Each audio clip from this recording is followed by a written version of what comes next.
राजधानी भोपाल में आयोजित विकसित भारत संकल्प सम्मेलन को मुख्यमंत्री डॉक्टर मोहन यादव ने संबोधित किया। इस दौरान उन्होंने कहा कि प्रधानमंत्री नरेंद्र मोदी के नेतृत्व में देश विकास के नए आयाम स्थापित कर रहा है और भारत आज सीमाओं पर किसी भी चुनौती का मजबूती से जवाब देने में सक्षम है।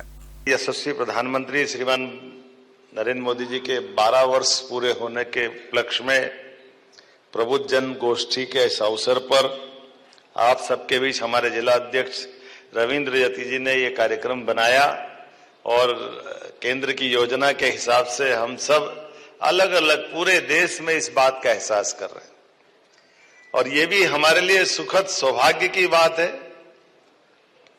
हम कभी कभी ये बात एहसास करते थे जब ये मनमोहन सिंह जी की सरकार थी। स्वामी विवेकानंद ने कहा कि 21वीं शताब्दी भारत की होगी और हालत देख के लगता था कि भगवान कहां से होगी, ये इसके रहते बोलते तो ही नहीं है। क्या हालत था उस समय का। कोई हमारी बॉर्डर पर आकर के किसी सैनिक का सर काट के ले जाए, बाबू मोहन कुछ बोलते ही नहीं। पप्पू उठा करके कैबिनेट के निर्णय को उठा के बाहर फाड़ के फेंक दे, ये तमाशा पहली बार देख रहे हैं।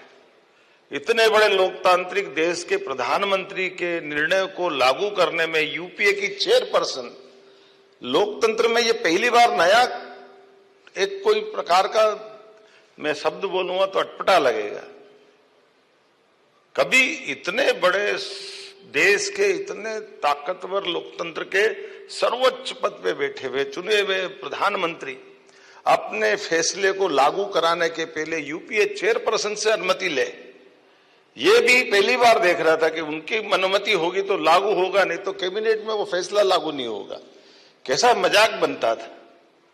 और लाइन से अपन देखते जाओ, जितनी बात करो उतना अटपटा लगेगा, उतना मन में कई बार ऐसा लगता है कि भगवान माननीय मोदी जी के नेतृत्व में 2 मॉडल खड़े हुए।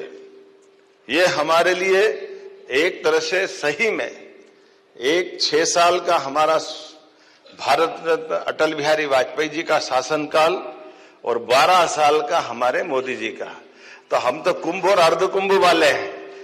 अर्धकुंभ हमने अटल जी के साथ देखा और पूर्ण कुंभ का आनंद मोदी जी के साथ ले रहे हैं। कितना सौभाग्य हमारा है।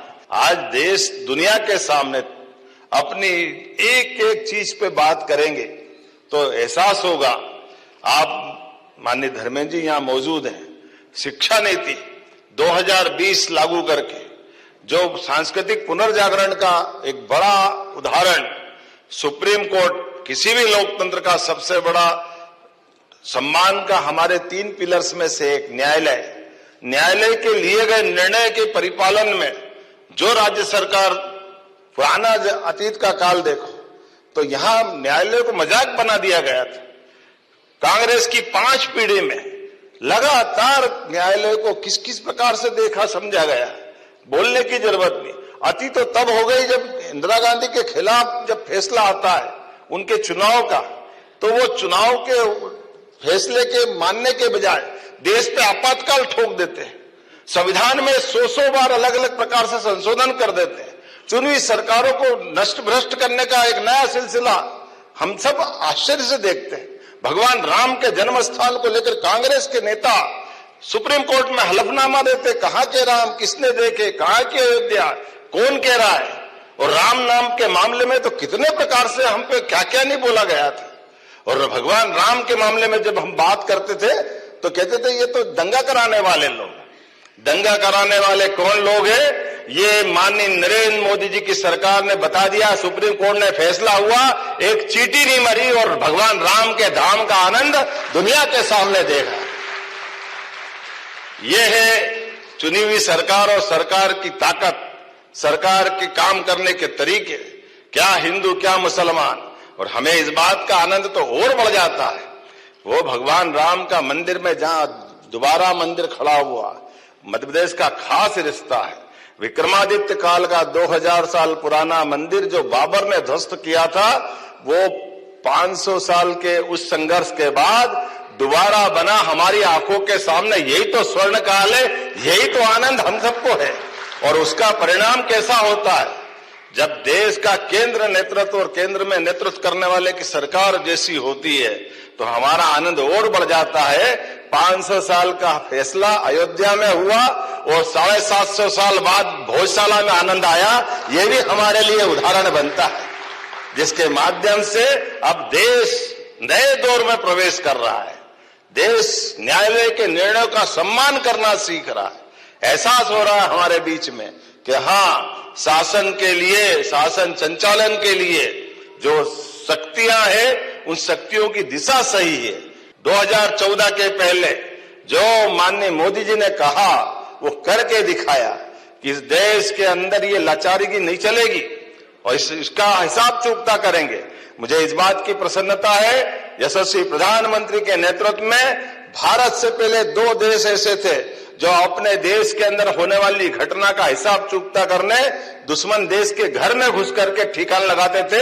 अब भारत भी उस लाइन में खड़ा हो गया, हमारे लिए सौभाग्य की बात है। और हर बार नया रूप, हर बार नया प्रकार, कभी सर्जिकल स्ट्राइक, कभी एयर स्ट्राइक, और एयर स्ट्राइक का वो अभिनंदन मूछ वाला देखो कितना आनंद आता था जब वो कोई कारण से गए हवाई जहाज लेके मारने और आते टाइम पे हवाई जहाज पे कोई कारण से आक्रमण हो गया और हमारा जवान वो मूछ वाला पकड़ा गया। तब शुरू में तो अपने को भी अटपटा लगा, ये मोदी जी क्या कर रहे हैं। वो कह रहे कि भाई जरा हमसे बात कर लो, हम आपको दे देंगे। अपने को किसी को समझ में नहीं आ रहा था, अपने यहां से कोई बात ही नहीं हो रही। उन्होंने कहा कोई बात कर ले। दोपहर तक आते आते उन्होंने कहा फोन तो कर दे, फोन पे भी बात करने को तैयार नहीं। मालूम पड़ा बिना किए वो सुबह दिन भर बिस्किट खिला रहा, नाश्ता करा रहा, शाम तक आते आते उन्होंने कहा कोई बात नहीं कर रहा, फिर भी तुम्हारा आदमी तुम ले जाओ भैया, भारत माता की जय करो। ये जो अपने चमत्कार हो रहा, ये वाकई कौन सी दुनिया में हम आए। ये वो दुनिया है। अंदर जाके इसका रहस्य समझा, सेना के अधिकारी ने मुझे बताया, उन्होंने बहुत काम की बात बताई। हमने कहा ऐसा क्या हुआ, अभी कौन सा जादू हो गया। उन्होंने कहा बहुत सीधी बात है, मोदी जी और मोदी जी की सरकार ने तय किया कि आपके आतंकवादी हमारे देश की सीमा नहीं मानते और हमारे सैनिकों को, सोए हुए सैनिकों को घर में घुस करके उनके कैंप में अटैक करके मार देते। तो हमने ये मान लिया कि पाकिस्तान की सरकार का कोई हाथ नहीं है, केवल आतंकवादियों का है।